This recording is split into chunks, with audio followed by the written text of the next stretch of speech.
Hello everyone, welcome to my channel all about biology and this is Jyoti Verma. और आज हम लोग बात करने वाले हैं एनिमल किंगडम के बारे में, और उसमें भी बेसिकली हम लोग डिस्कस करेंगे बेसिस ऑफ क्लासिफिकेशन के बारे में। यानी कि जो एनिमल ग्रुप में डिफरेंट ऑर्गेनिजम्स हैं उनको किस तरीके से कैटेगराइज किया गया डिफरेंट कैरेक्टरिस्टिक्स के आधार पर। तो सबसे पहले आपको जो फाइलम्स हैं उनका सीक्वेंस पता होना चाहिए कि कौन सा फाइलम पहले आता है और उसके बाद कौन सा फाइलम आता है। उसी के अकॉर्डिंग स्टडी भी की जाती है और हम अपने वीडियोस भी उसी सीक्वेंस के अकॉर्डिंग ही अपलोड करेंगे। तो सबसे पहले आता है phylum protozoa, then phylum porifera, then phylum coelenterata जिसे हम फाइलम नाइडेरिया भी कहते हैं, देन फाइलम टीनोफोरा, उसके बाद आता है फाइलम प्लैटीहेल्मिन्थीस, फाइलम एस्केहेल्मिन्थीस जिसे हम फाइलम नेमैटीहेल्मिन्थीस के नाम से भी जानते हैं, phylum Annelida, phylum arthropoda, phylum Mollusca, phylum Echinodermata, phylum Hemichordata and finally phylum Chordata. तो इसी सीक्वेंस के अकॉर्डिंग हम अपने वीडियोस को फॉलो करेंगे। अब बात कर लेते हैं बेसिस ऑफ क्लासिफिकेशन की। तो आपको यहाँ पर एक बेसिक सा चार्ट दिखाई दे रहा है जिसके अकॉर्डिंग इन्हीं फाइलम्स को यहाँ पर कैटेगराइज किया गया है। तो ये बेसिकली एक चार्ट है जो कि ये इंडिकेट कर रहा है कि कुछ बेसिक कैरेक्टरिस्टिक फीचर्स के आधार पर किस तरीके से डिफरेंट फाइलम्स को कैटेगराइज किया गया। तो सबसे पहले हम बात करें तो किंगडम एनिमेलिया, यानी कि जो एनिमल किंगडम है उसमें मल्टी सेलुलर एनिमल्स आते हैं। और पहला जो बेसिस था क्लासिफिकेशन का वो है लेवल ऑफ ऑर्गेनाइजेशन, यानी कि उनकी बॉडी में जो सेल्स हैं उनका ऑर्गेनाइजेशन किस लेवल का है। वो सेलुलर लेवल का है, टिश्यू लेवल का है, ऑर्गन लेवल का है या ऑर्गन सिस्टम लेवल का है। तो इसको दो कैटेगरीज में डिवाइड किया गया। सबसे पहले आता है सेलुलर लेवल और दूसरा है टिश्यू ऑर्गन या ऑर्गन सिस्टम लेवल। अगर हम पहले लेवल की बात करें तो जो सेलुलर लेवल है उसमें आता है फाइलम पॉरीफेरा। फाइलम पॉरीफेरा में आपको बहुत सारे सेल्स देखने को तो मिलेंगे सेलुलर एग्रीगेट्स के फॉर्म में, लेकिन फाइलम पॉरीफेरा में टिश्यू लाइक स्ट्रक्चर नहीं प्रेजेंट होता है, इसलिए इसे सेलुलर लेवल में रखा गया है। और इसमें आपको डिवीजन ऑफ लेबर देखने को मिलेगा, यानी कि पॉरीफेरा में जो अलग अलग तरीके के सेल्स हैं वो अलग अलग फंक्शन को परफॉर्म करने का काम कर रहे हैं, और इसी को हम डिवीजन ऑफ लेबर कहते हैं। यानी एक सेल सारे काम नहीं कर रहा बल्कि बहुत सारे सेल्स हैं और सारे सेल्स अपना अपना काम कर रहे हैं। तो यहाँ पर जो वर्क है उसको डिवाइड कर दिया गया है। तो इस तरीके से जो फाइलम पॉरीफेरा है उसमें आपको सेलुलर लेवल ऑफ ऑर्गेनाइजेशन देखने को मिलेगा। यहाँ पर टिश्यूज नहीं है बट सेलुलर एग्रीगेट्स प्रेजेंट होते हैं, बट यहाँ पर डिवीजन ऑफ लेबर प्रेजेंट होता है। दूसरा लेवल हमारा है टिश्यू ऑर्गन और ऑर्गन सिस्टम लेवल का। इसमें जो है बाकी के जितने फाइलम्स रह गए वो इस लेवल में आते हैं, जैसे कि फाइलम नाइडेरिया, टीनोफोरा, प्लैटीहेल्मिन्थीस, एस्केहेल्मिन्थीस और बाकी के जितने फाइलम्स हैं वो इस लेवल में आते हैं। उसके बाद हम बात कर लेते हैं हमारे सेकेंड कैटेगरी की, जो कि है सिमेट्री। सिमेट्री यहाँ पर दो तरीके से क्लासिफाई किया गया है एनिमल्स को। एक है रेडियल सिमेट्री और दूसरी है बाइलैटरल सिमेट्री। अगर हम बात करें रेडियल सिमेट्री की, तो रेडियल सिमेट्री के जो एग्जांपल्स हैं वो है फाइलम नाइडेरिया जिसे हम फाइलम सीलेंट्रेटा के नाम से भी जानते हैं, और दूसरा है फाइलम टीनोफोरा। दूसरा हमारा है बाइलेटरल सिमेट्री जिसमें जो बाकी के फाइलम्स हैं वो आते हैं, जैसे कि फाइलम प्लैटीहेल्मिन्थीस, एस्केहेल्मिन्थीस और बाकी के फाइलम्स। लेकिन यहाँ पर ये जो बाइलेटरल सिमेट्री है इसमें भी आपको एक एक्सेप्शन देखने को मिलेगा, वो है फाइलम इकाइनोडर्मेटा। इसमें आपको एडल्ट स्टेज में कुछ और सिमेट्री देखने को मिलेगी और लार्वल स्टेज में कुछ और सिमेट्री देखने को मिलेगी। अभी हम इसके बारे में डिटेल में डिस्कस भी करने वाले हैं। अब हम बात कर लेते हैं हमारे थर्ड फीचर की, जो कि है बॉडी कैविटी और सीलोम। बॉडी कैविटी और सीलोम की अगर हम बात करें तो सीलोम बेसिकली क्या होता है, एक स्पेस होता है between body wall and the alimentary canal. यानी कि बाहर बॉडी वॉल है, सेंटर में एलिमेंट्री कैनाल या गट प्रेजेंट है, और इन दोनों के बीच में जो खाली स्पेस होती है उसे हम सीलोम कहते हैं। और दूसरी बात ये कि सीलोम जो है वो दोनों तरफ से मीजोडर्म से लाइंड होता है। अभी हम आपको इसके बारे में और डिटेल में भी बताएंगे। सो सीलोम के प्रेजेंस और एब्सेंस के आधार पर ही ऑर्गेनिजम्स को डिफरेंट कैटेगरीज में यहाँ पर कैटेगराइज किया गया है। पहला हमारे पास है विदाउट बॉडी कैविटी। ऐसे ऑर्गेनिजम्स को हम एसीलोमेट्स कहते हैं क्योंकि इनमें सीलोम प्रेजेंट नहीं होता। और इसका एग्जाम्पल है फाइलम प्लैटीहेल्मिन्थीज, ये ईसीलोमेट होते हैं। इसके बाद हमारे पास ऐसे ऑर्गेनिजम्स आते हैं जिनमें कि फॉल्स सीलोम प्रेजेंट होता है। फॉल्स सीलोम क्या होता है इसके बारे में भी अभी हम डिटेल में डिस्कस करेंगे। तो फॉल्स सीलोम जिन ऑर्गेनिजम्स में देखने को मिलता है उन्हें हम कहते हैं स्यूडोसीलोमेट, और ये कंडीशन आपको फाइलम एस्कीहेल्मिन्थीज में देखने को मिलेगी, जिसे फाइलम निमैटीहेल्मिन्थीज के नाम से भी जाना जाता है। और फाइनली हमारे पास जो कैटेगरी है वो है ट्रू सीलोम। ट्रू सीलोम जिन ऑर्गेनिजम्स में पाया जाता है उन्हें हम यूसीलोमेट्स के नाम से जानते हैं। और इसका एग्जाम्पल फाइलम एनालिडा से लेके फाइलम कॉर्डेटा तक जितने भी फाइलम्स आते हैं वो सब इस कैटेगरी में रखे गए हैं। सो ये हमारा बेसिक चार्ट था जिसके बेसिस पर इन फाइलम्स को कैटेगराइज किया गया। अब हम डिटेल में देखेंगे कि कौन कौन से बेसिक कैरेक्टरिस्टिक्स हैं जिनके बेसिस पर हम इन फाइलम्स को कैटेगराइज कर सकते हैं। अब हम लोग बात कर लेते हैं बेसिस ऑफ क्लासिफिकेशन में डिफरेंट कैरेक्टरिस्टिक्स की, या फिर हम कह सकते हैं डिफरेंट बेसिस की, जिसके आधार पर ऑर्गेनिजम्स को डिफरेंट कैटेगरीज में डिवाइड किया गया है। सबसे पहले हम लोग बात कर लेते हैं हमारे फर्स्ट पॉइंट की, जो कि है ग्रेड्स ऑफ ऑर्गेनाइजेशन, यानी कि किस तरीके से आपको बॉडी में ऑर्गेनाइजेशन देखने को मिलेगा या किस लेवल का ऑर्गेनाइजेशन देखने को मिलेगा। अगर हम लेवल्स ऑफ ऑर्गेनाइजेशन की बात करें तो सबसे पहले बेस पर आते हैं सेल्स। सेल्स के बाद आते हैं टिश्यूज, यानी कि बहुत सारे सेल मिलकर बनाते हैं टिश्यूज। उसके बाद बहुत सारे टिश्यूज मिलकर बनाते हैं ऑर्गन, देन आता है ऑर्गन सिस्टम। सो उसी तरीके से यहाँ पर ग्रेड्स ऑफ ऑर्गेनाइजेशन में भी आपको अलग अलग लेवल्स देखने को मिलेंगे। सबसे पहले आता है यहाँ पर प्रोटोप्लाज्मिक ग्रेड या फिर ए सेलुलर ग्रेड। अगर हम इस ग्रेड की बात करें तो ये ग्रेड बहुत ही ज़्यादा लोवेस्ट है और प्रिमिटिव ग्रेड है, और इसे हम सिंपलेस्ट ग्रेड ऑफ ऑर्गेनाइजेशन भी कह सकते हैं। इस टाइप का ग्रेड आपको फाइलम प्रोटोजोआ और दूसरे यूनिसेलुलर ऑर्गेनिजम्स में देखने को मिलेगा। इस ग्रेड में होता क्या है, एक सिंगल सेल है और वही सारी एक्टिविटीज को परफॉर्म कर रहा होता है। इसके बाद हम बात कर लेते हैं हमारे नेक्स्ट ग्रेड की, जो कि है सेलुलर ग्रेड। सेलुलर ग्रेड में it comprises of loose association और aggregation of cells that are functionally differentiated. यहाँ पर आपको सेलुलर लेवल्स पर क्या देखने को मिलेगा, बहुत सारे सेल्स हैं, उनका एक लूज एग्रीगेशन देखने को मिल रहा है। मतलब यहाँ पर टिश्यू नहीं है लेकिन सेल्स का एक ग्रुप दिखाई दे रहा है, और वो जो सेल्स का ग्रुप है, एग्रीगेशन है, लूज एग्रीगेशन, वो अलग अलग फंक्शंस को परफॉर्म कर रहा है। यानी कि यहाँ पर आपको डिवीजन ऑफ लेबर देखने को मिलेगा। सो यहाँ पर फंक्शनली डिफरेंशिएटेड सेल्स आपको देखने को मिलेंगे, लेकिन लूज एसोसिएशन प्रेजेंट होता है सेल्स का।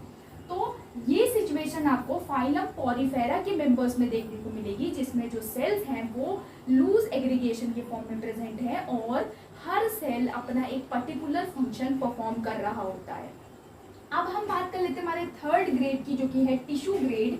यहाँ पर क्या है, the cells are performing the same function and are arranged into tissues. यहाँ पर जो सेल्स हैं जो कि सेम फंक्शन परफॉर्म कर रहे हैं वो टिश्यूज के फॉर्म में अरेंज्ड आपको दिखाई देंगे, यानी कि यहाँ पर टिश्यूज आपको दिखाई देंगे। और इस टाइप की सिचुएशन आपको फाइलम नाइडेरिया और फाइलम टीनोफोरा में देखने को मिलेगी। उसके बाद आता है ऑर्गन ग्रेड। यहाँ पर जो टिश्यूज हैं वो ग्रुप होकर ऑर्गन्स का फॉर्मेशन करते हैं, और each organ is specialised for a particular function, और इसका एग्जाम्पल है फाइलम प्लैटीहेल्मिन्थीज। और फाइनली आता है ऑर्गन सिस्टम ग्रेड, जो कि आपको फाइलम एस्कीहेल्मिन्थीज से कॉर्डेट्स तक देखने को मिलता है। सो इस तरीके से ग्रेड्स ऑफ ऑर्गेनाइजेशन के बेसिस पर डिफरेंट फाइलम्स को कुछ इस तरीके से कैटेगराइज किया जा सकता है। अब हम बात कर लेते हैं हमारे सेकेंड पॉइंट की, जो कि है बॉडी प्लान्स। बॉडी प्लान्स की अगर हम बात करें तो आपको 3 बेसिक टाइप्स के बॉडी प्लान्स यहाँ पर देखने को मिलेंगे। सबसे पहले आता है सेल एग्रीगेट बॉडी प्लान। यहाँ पर क्या होता है, जो पूरी बॉडी है वो सेल्स के क्लस्टर या फिर एग्रीगेशन ऑफ सेल से मिलकर बनी हुई होती है, और इसका एग्जाम्पल है स्पॉन्जेस, यानी कि फाइलम पॉरीफेरा के मेंबर्स। अब हम बात कर लेते हैं हमारे सेकेंड बॉडी प्लान की, जो कि है ब्लाइंड सैक बॉडी प्लान। इस टाइप के प्लान में क्या होता है, एनिमल्स में एक सिंगल ओपनिंग प्रेजेंट होती है, और वही सिंगल ओपनिंग माउथ और एनस की तरह वर्क करती है। सो यहाँ पर in this type of plan animals have a single opening and the same opening will function both as mouth and anus. Mouth will helps in ingestion and anus will helps in egestion. Okay, and this type of plan is seen in Cnidaria and Platyhelminthes. आपको ये Cnidaria और Platyhelminthes के members में देखने को मिलेगा. अगर हम डायग्राम की बात करें तो ये एक डायग्रामेटिक रिप्रेजेंटेशन है और आप यहाँ पर देख सकते हैं कि ये एक सेल है, इसमें एक सिंगल ओपनिंग है और ये ओपनिंग माउथ और एनस दोनों की तरह वर्क कर रही है. तो यहाँ पर फूड का इंटेक भी इसी पोर से हो रहा है और जो हमारा इजेशन है वो भी इसी पोर से हो रहा है. सो इस टाइप की सिचुएशन को हम ब्लाइंड सैक कहते हैं और ये आपको नाइडेरिया और प्लैटीहेल्मिन्थीज के मेंबर्स में देखने को मिलेगी. अब हम बात कर लेते हैं हमारे तीसरे बॉडी प्लान की, जो कि है ट्यूब विद इन ट्यूब. जैसा कि इसके नाम से ही पता चला है कि यहाँ पर 2 ट्यूब्स होंगे और यहाँ पर होता क्या है, alimentary canal is complete with separate opening for mouth and anus. यहाँ पर जो एलिमेंट्री कैनाल होती है वो कंप्लीट होती है और माउथ और एनस के लिए सेपरेट ओपनिंग्स प्रेजेंट होती हैं. इसके अलावा अगर हम इसके नाम को देखें तो ये इंडिकेट कर रहा है कि यहाँ पर 2 ट्यूब्स होती हैं. तो यहाँ पर बेसिकली 2 ट्यूब्स होती हैं. आउटर जो ट्यूब होती है वो है बॉडी वॉल और इनर जो ट्यूब है वो है एलिमेंट्री कैनाल. इस टाइप का बॉडी प्लान आपको एस्केहेल्मिन्थीज से लेके कॉर्डेट्स तक जितने भी फाइलम आते हैं उनमें आपको इस टाइप का बॉडी प्लान देखने को मिलेगा. अगर हम डायग्राम की बात करें तो ये एक डायग्रामेटिक रिप्रेजेंटेशन है जो कि tube with in tube body plan को इंडिकेट कर रहा है. यहाँ पर 2 ट्यूब्स हैं. एक ट्यूब जो है आउटर ट्यूब वो है बॉडी वॉल और इनर ट्यूब जो है वो है एलिमेंट्री कैनाल और यहाँ पर 2 सेपरेट ओपनिंग्स हैं, एक माउथ है और एक एनस है. जबकि जो हमारा ब्लाइंड सैक था उसमें सिर्फ एक ही ओपनिंग थी एलिमेंट्री कैनाल की या फिर डाइजेस्टिव सिस्टम की और वही माउथ और एनस दोनों की तरह वर्क कर रहा था. तो यहाँ पर इन दोनों में बेसिक यही डिफरेंस है. सो अब हम बात कर लेते हैं हमारे नेक्स्ट पॉइंट की, जो कि है बॉडी सिमेट्री. बॉडी सिमेट्री के आधार पर भी एनिमल्स को डिफरेंट कैटेगरीज में क्लासीफाई किया जा सकता है. सिमेट्री बेसिकली एक बैलेंस्ड एंड प्रोपोर्शनेट सिमिलैरिटी है जो कि किसी भी ऑब्जेक्ट के 2 हाफ्स में पाई जाती है. यानी कि सपोज आप किसी ऑब्जेक्ट को कट कर रहे हैं और अगर आप उसे बीच से कट कर रहे हैं तो उसके जो दोनों पार्ट्स हैं वो दोनों एक ही तरीके के दिख रहे हैं. तो उस कंडीशन में उस ऑब्जेक्ट में सिमिलैरिटी है और इसीलिए वो सिमेट्रिकल ऑब्जेक्ट भी है. अब अगर हम बात करें बॉडी सिमेट्री की तो डिफरेंट टाइप्स की सिमेट्री हैं जिनके बेसिस पर एनिमल किंगडम को क्लासिफाई किया गया है. तो बॉडी सिमेट्री में हमारा फर्स्ट पार्ट है एसिमेट्रिकल, यानी ऐसे एनिमल्स जिनमें किसी भी प्रकार की कोई सिमेट्री नहीं होती है तो उन्हें हम एसिमेट्रिकल कहते हैं. और इस केस में the body can not be divided into equal halves at any plane. यानी कि आप किसी भी प्लेन से उस एनिमल को कट करने की कोशिश करेंगे लेकिन वो कट नहीं होगा, इक्वल पार्ट्स में डिवाइड नहीं होगा. तो ऐसी सिचुएशन में वो एनिमल एसिमेट्रिकल है, वो किसी भी प्रकार की सिमेट्री शो नहीं कर रहा है. और अगर हम इसके एग्जाम्पल की बात करें तो ज़्यादातर जो स्पॉन्जेस होते हैं या जो फाइलम पॉलीफेरा के मेंबर्स होते हैं उनमें आपको एसिमेट्रिकल सिचुएशन देखने को मिलेगी. जैसे कि यहाँ पर एक फाइलम पॉलीफेरा का मेंबर है, अगर आप इसको कट करने की कोशिश करें, अगर आप इसे यहाँ से कट करेंगे तो भी ये इक्वली डिवाइड नहीं होगा, अगर आप इसे इस प्लेन से कट करेंगे तो भी ये इक्वली डिवाइड नहीं होगा. सो इसी तरीके से बहुत सारे ऐसे मेंबर्स हैं फाइलम पॉलीफेरा के जिसमें सिमेट्री नहीं पाई जाती तो उन्हें एसिमेट्रिकल कहा जाता है. इसके बाद जो नेक्स्ट सिमेट्री आती है वो है रेडियल सिमेट्री. रेडियल सिमेट्री के केस में क्या होता है, बॉडी को आप सेंटर से पास होते हुए 2 से ज़्यादा प्लेन्स पर डिवाइड कर सकते हैं. और इस सिचुएशन में डायग्राम आपको यहाँ पर दिख रहा होगा. तो रेडियल सिमेट्री के केस में बॉडी को 2 से ज़्यादा प्लेन्स पर डिवाइड किया जा सकता है. और इस टाइप की सिमेट्री आपको फाइलम सीलेंट्रेटा में देखने को मिलेगी. फाइलम सीलेंट्रेटा में एक क्लास आता है एंथोजोआ, उसमें आपको ये सिमेट्री देखने को नहीं मिलेगी, लेकिन बाकी के जो क्लासेस हैं फाइलम सीलेंट्रेटा के उसमें ये सिमेट्री पाई जाती है. इसके अलावा आपको इकाइनोडर्मेटा के अडल्ट फॉर्म में रेडियल सिमेट्री देखने को मिलेगी. ये बहुत ही ज़्यादा इंपॉर्टेंट पॉइंट है यहाँ पर. इसके अलावा बाई रेडियल सिमेट्री की अगर हम बात करें तो इस केस में बॉडी को आप सिर्फ 2 ही प्लेन्स से डिवाइड कर सकते हैं, इसीलिए इसे इसे बाई रेडियल सिमेट्री कहा जाता है। So in this case the body can be divided into similar halves by two planes passing through the centre. और अगर हम इसके एग्जाम्पल की बात करें तो इसका एग्जाम्पल है फाइलम टीनोफोरा और क्लास एंथोजोआ। क्लास एंथोजोआ जो कि सीलेंट्रेटा का ही एक क्लास है। सो यहाँ पर आप डायग्राम में देख सकते हैं ये टीनोफोरा का एक मेंबर है और इसे अगर आप डिवाइड करने की कोशिश करेंगे तो सेंटर से पास करते हुए आप इसे दो तरीके से डिवाइड कर सकते हैं, इसीलिए इसमें बाई रेडियल सिमेट्री पाई जाती है। अब हम बात कर लेते हैं बाईलैटरल सिमेट्री की। बाईलैटरल सिमेट्री में क्या होता है, बॉडी को आप सिर्फ एक ही प्लेन से डिवाइड कर सकते हैं, राइट और लेफ्ट पार्ट्स में वो डिवाइड हो जाएगी। तो ऐसी सिचुएशन को, ऐसी सिमेट्री को बाईलैटरल सिमेट्री कहा जाता है। हम लोग भी बाईलैटरली सिमेट्रिकल ही हैं। तो in this case the body can be divided into identical left and right portions in one plane। जब आप किसी एक प्लेन से बॉडी को डिवाइड कर रहे हैं और बॉडी दो पार्ट्स में, इक्वल पार्ट्स में डिवाइड हो रही है, तो उस कंडीशन को हम बाईलैटरल सिमेट्री कहते हैं। और ये सिचुएशन आपको प्लैटी-हेल्मनथीस से कॉर्डेटा तक देखने को मिलेगी। और इसके साथ साथ यहाँ पर सबसे ज़्यादा इंपॉर्टेंट पॉइंट ये है कि ये सिचुएशन आपको इकाइनोडर्मेटा के लार्वा में भी देखने को मिलेगी। तो इकाइनोडर्मेटा एक तरीके का एक्सेप्शन है जिसका adult form radial symmetry show करता है, जबकि इकाइनोडर्मेटा का जो लार्वल फॉर्म है वो बाईलैटरल सिमेट्री शो करता है। ये बहुत ही ज़्यादा इंपॉर्टेंट पॉइंट है और ये पूछा भी जाता है अलग अलग कॉम्पिटिटिव एग्जाम्स में। सो एसिमेट्रिकल वो एनिमल्स होते हैं जिनमें किसी भी तरीके की सिमेट्री नहीं पाई जाती, जैसे कि ज़्यादातर स्पॉन्जेस जो कि फाइलम पोरीफेरा के मेंबर्स हैं। रेडियल सिमेट्री के केस में एनिमल को आप दो से ज़्यादा प्लेन्स पर डिवाइड कर सकते हैं और इस केस में सीलेंट्रेटा की क्लासेस आती हैं, एंथोजोआ वाली क्लास छोड़कर, और इसके साथ साथ जो इकाइनोडर्मेटा है उसका एडल्ट फॉर्म आता है। इसके अलावा बाई रेडियल सिमेट्री में आप किसी भी एनिमल को सिर्फ दो प्लेन से ही इक्वली डिवाइड कर सकते हैं और ये सिचुएशन आपको फाइलम टीनोफोरा और क्लास एंथोजोआ में देखने को मिलेगी, जो कि फाइलम सीलेंट्रेटा का पार्ट है, क्लास एंथोजोआ। और लास्ट है हमारे पास बाईलैटरल सिमेट्री, जिसमें बॉडी को सिर्फ एक ही प्लेन से डिवाइड किया जा सकता है। तो ध्यान रखिएगा, यहाँ पर दो से ज़्यादा प्लेन्स रेडियल सिमेट्री के केस में, बाई रेडियल सिमेट्री के केस में सिर्फ दो प्लेन से ही डिवाइड किया जाता है और बाईलैटरल सिमेट्री के केस में सिर्फ एक ही प्लेन पर आप एनिमल को डिवाइड कर सकते हैं। और ये सिचुएशन आपको प्लैटी-हेल्मनथीस से कॉर्डेटा तक देखने को मिलेगी, लेकिन इंपॉर्टेंट पॉइंट यहाँ पर है इकाइनोडर्मेटा का लार्वल फॉर्म। अब हम बात कर लेते हैं हमारे नेक्स्ट कैरेक्टरिस्टिक फीचर की, जो कि है germ layers. Germ layers basically आपको एम्ब्रियोनिक डेवलपमेंट के टाइम पर देखने को मिलेंगे। एम्ब्रियोनिक डेवलपमेंट में कुछ स्टेजेस होती हैं, जैसे कि मोरुला, ब्लास्टुला और गैस्ट्रुला। तो गैस्ट्रुला के टाइम पर आपको ये जर्म लेयर्स देखने को मिलेंगे और ये एक सिंगल यूनिट की तरह फंक्शन करते हैं एम्ब्रियोनिक डेवलपमेंट के टाइम पर।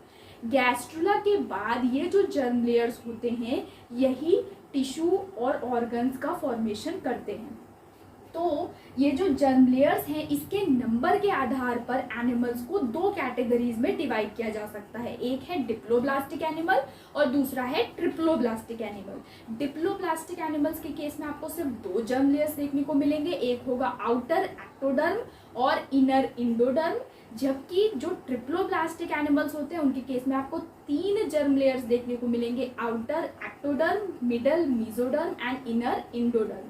तो यहाँ पर आप देख सकते हैं जो डिप्लोब्लास्टिक एनिमल्स हैं उसका एग्जाम्पल है फाइलम नाइडेरिया और फाइलम टीनोफोरा। अगर आप इनमें सेक्शन कट करके देखें तो आपको यहाँ पर दिखाई देगा आउटर एक्टोडर्म और इनर इंडोडर्म। एक्टोडर्म और इंडोडर्म के बीच में भी एक लेयर प्रेजेंट होती है जिसे मीजोग्लिया कहा जाता है। ये आपको डिप्लोब्लास्टिक एनिमल्स के केस में देखने को मिलेगी और यहाँ पर मैंने कोई भी सेल इसलिए नहीं बनाया क्योंकि जो मीजोग्लिया होता है वो एसेलुलर और अनडिफरेंशिएटेड नेचर का होता है।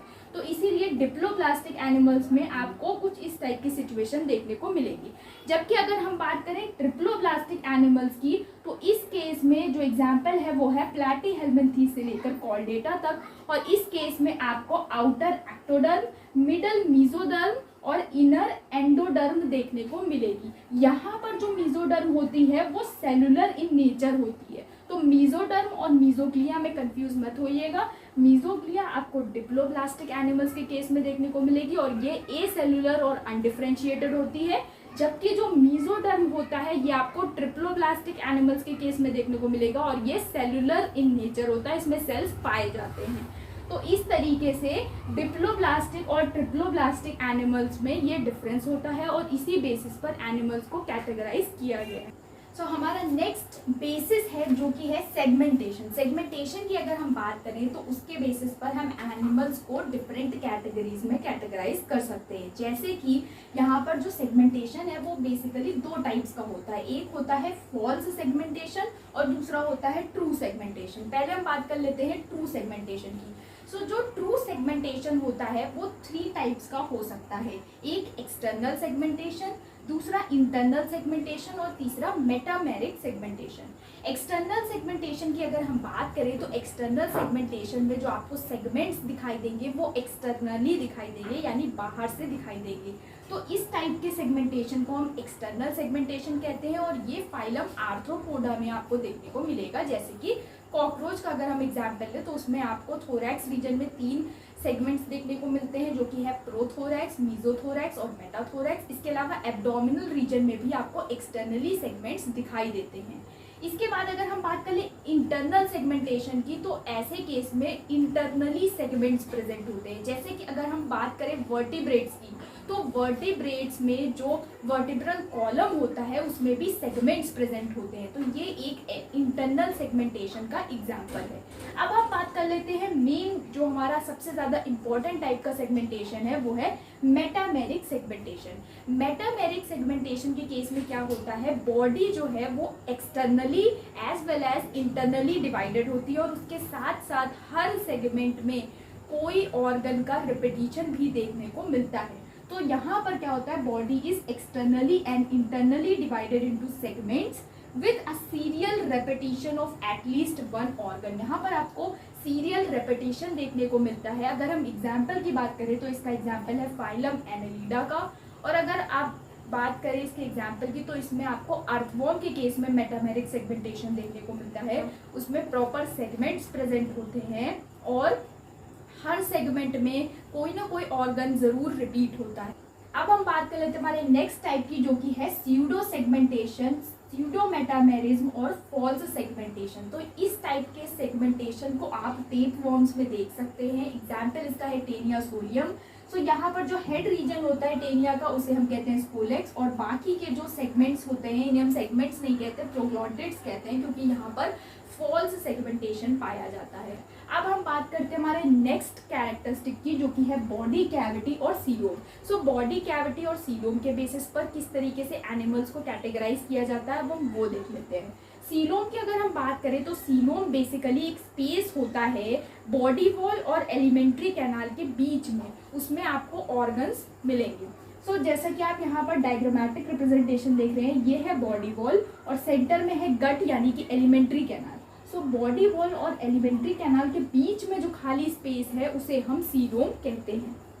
और सीलोम के प्रेजेंस और एब्सेंस के बेसिस पर एनिमल्स को 3 डिफरेंट कैटेगरीज में कैटेगराइज किया जा सकता है। सबसे पहला है एसीलोमेट एनिमल्स, दूसरा है स्यूडोसीलोमेट एनिमल्स और तीसरा है यूसीलोमेट एनिमल्स। सबसे पहले हम बात कर लेते हैं एसीलोमेट एनिमल्स की। इस केस में जो सीलोम है वो एब्सेंट होता है और इसका एग्जाम्पल है प्लाटीहेल्मिन्थीस। प्लाटीहेल्मिन्थीस एसीलोमेट होते हैं। और अगर आप डायग्राम इसका देखें तो यहाँ पर आपको नॉर्मल लेयर्स दिखाई देंगे जो ट्रिप्लोब्लास्टिक कंडीशन में जो लेयर्स प्रेजेंट होते हैं, जैसे कि ये आउटर एक्टोडर्म है, मिडल मीजोडर्म है और इनर इंडोडर्म है। तो यहाँ पर आपको किसी भी प्रकार का सीलोम दिखाई नहीं दे रहा है और इस सिचुएशन को हम एसीलोमेट सिचुएशन कहते हैं। इसके अलावा एक बात और, जो सीलोम होता है वो दोनों ही तरफ से मीजोडर्म से लाइंड होता है। अभी हम आपको इसके बारे में और बताएंगे।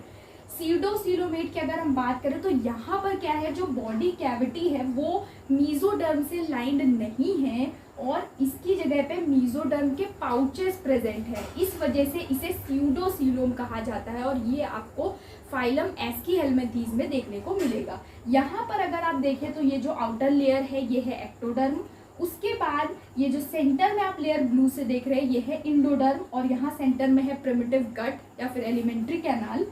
तो यहाँ पर जो खाली स्पेस है वो सीलोम होना चाहिए, लेकिन ट्रू सीलोम होने के लिए ये कंडीशन है कि उसे दोनों तरफ से मीजोडर्म से लाइंड होना चाहिए। यहाँ पर जो सीलोम है उसे हम सीडो सीलोम इसलिए कह रहे हैं क्योंकि ये दोनों तरफ से मीजोडर्म से लाइंड नहीं है और यहाँ पर मीजोडर्मल पाउचेस पाए जाते हैं। एग्जाम्पल इसका है एस्कियलमंथीज। नेक्स्ट है हमारा यू सीलोमेट या फिर ट्रू सीलोम कंडीशन। इसमें इन एनिमल्स में ट्रू सीलोम पाया जाता है और ट्रू सीलोम की अगर हम बात करें तो उसका स्ट्रक्चर जो है वो कुछ इस तरीके का दिखता है। तो आउटर मोस्ट जो लेयर है वो है एक्टोडर्म, उसके बाद जो लेयर है वो है मीजोडर्म जो कि रेड कलर से है, उसके बाद आपको जो खाली स्पेस दिखाई दे रही है वो है सीलोम।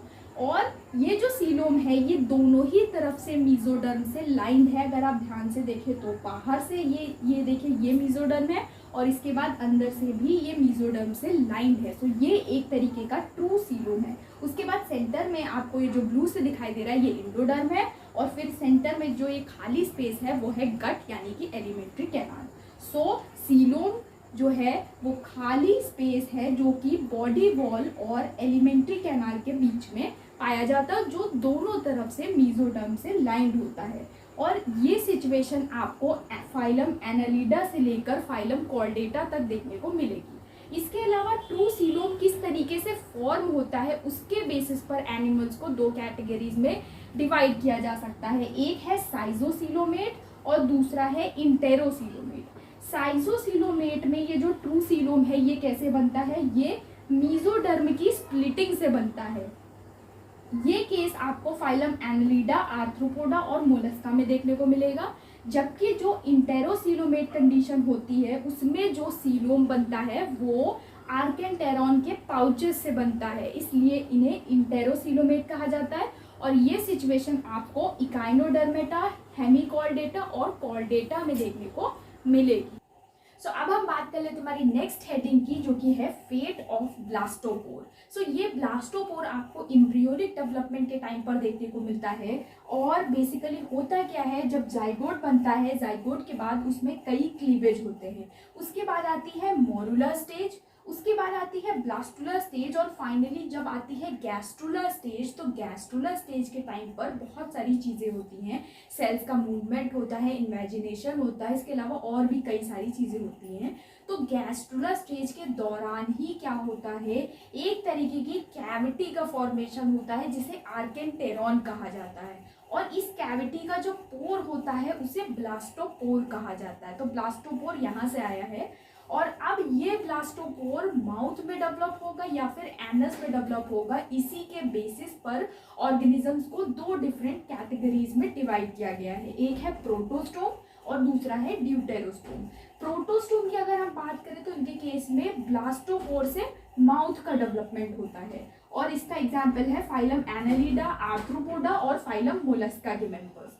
इसके अलावा अगर हम बात करें ड्यूटेरोस्टोम्स की, तो ड्यूटेरोस्टोम्स के केस में ये जो ब्लास्टोपोर है ये एनस का फॉर्मेशन करता है और ये सिचुएशन आपको देखने को मिलेगी फाइलम इकाइनोडर्मेटा, फाइलम हेमिकॉर्डेटा और फाइलम कॉर्डेटा में। इसके अलावा अब हम बात कर लेते हैं हमारे नेक्स्ट पॉइंट की जो कि है हर्ट। हर्ट की अगर हम बात करें तो आपको डोर्सल पोजीशन पे हर्ट देखने को मिलेगा नॉन कॉर्डेट्स के केस में और वेंट्रल पोजीशन पर हर्ट देखने को मिलेगा कॉर्डेट्स के केस में।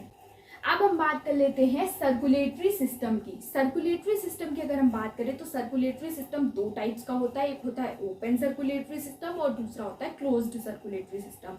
ओपन सर्कुलेटरी सिस्टम में क्या होता है, आपको ब्लड वेसल्स जैसे कि आर्टरीज, वेन्स या कैपिलरीज ये सब देखने को नहीं मिलेंगी। ब्लड जो होता है वो डायरेक्टली हार्ट से पंप आउट किया जाता है और जो कैविटी होती है जिसमें सारे ऑर्गन्स प्रेजेंट होते हैं वहाँ ये ब्लड डायरेक्टली चला जाता है। सो सारे ऑर्गन्स बेसिकली इस ब्लड में डूबे हुए रहते हैं, किसी भी प्रकार की आर्टरी, वेन या कैपिलरी यहाँ पर देखने को नहीं मिलती है। और जो कैविटी होती है जिसके थ्रू ये ब्लड मूव करता है उसे जनरली साइनसेस कहा जाता है। तो ओपन सर्कुलेटरी सिस्टम के केस में there are no blood vessels और capillaries and blood is pumped out of the heart and the cells and tissues are directly bathed in it. ये सिचुएशन आपको देखने को मिलेगी फाइलम एनालिडा के case में लीचेस में यानी कि हिरुडिनेरिया में। इसके अलावा फाइलम आर्थ्रोपोडा में, फाइलम मोलस्का में except class Cephalopoda. Class Cephalopoda को छोड़कर जितने भी मेंबर्स आते हैं मोलस्का के, उसमें आपको ओपन सर्कुलेटरी सिस्टम देखने को मिलेगा। अब अगर हम क्लास सिफेलोपोडा के एग्जाम्पल्स की बात करें तो इसमें आता है सीपिया, लॉलिगो और ऑक्टोपस। सो इनमें आपको सीपिया, लॉलिगो और ऑक्टोपस में आपको क्लोज्ड सर्कुलेटरी सिस्टम देखने को मिलता है, जबकि जो बाकी के मोलस्का हैं उनमें आपको ओपन सर्कुलेटरी सिस्टम देखने को मिलता है। इसके अलावा फाइलम हेमिकॉर्डेटा और ट्यूनिकेट्स के केस में आपको ओपन सर्कुलेटरी सिस्टम देखने को मिलेगा। अब बात कर लेते हैं हम क्लोज्ड सर्कुलेटरी सिस्टम की। क्लोज्ड सर्कुलेटरी सिस्टम वो सिस्टम होता है जिसमें कि ब्लड हार्ट से पंप किया जाता है ब्लड वेसल्स में। सो यहाँ पर आर्टरीज, वेन्स और कैपिलरीज प्रेजेंट होते हैं, और इस टाइप का सिस्टम आपको फाइलम एनालिडा के केस में अर्थवॉर्म और नेरिस में देखने को मिलेगा, और क्लास सिफेलोपोडा में देखने को मिलेगा जो कि फाइलम मोलस्का का क्लास है, और फाइलम कॉर्डेटा में देखने को मिलेगा। अब बात कर लेते हैं हम हमारे लास्ट पॉइंट की, जो कि है नर्व कॉर्ड। नर्व कॉर्ड की अगर हम बात करें तो नर्व कॉर्ड आपको नॉन कॉर्डेट्स और कॉर्डेट्स में अलग अलग टाइप की देखने को मिलेगी। नॉन कॉर्डेट्स में पेयर्ड, सॉलिड और वेंट्रल नर्व कॉर्ड प्रेजेंट होती है, जबकि जो कॉर्डेटा के मेंबर होते हैं उनमें सिंगल, हॉलो और डोर्सल नर्व कॉर्ड आपको देखने को मिलेगी।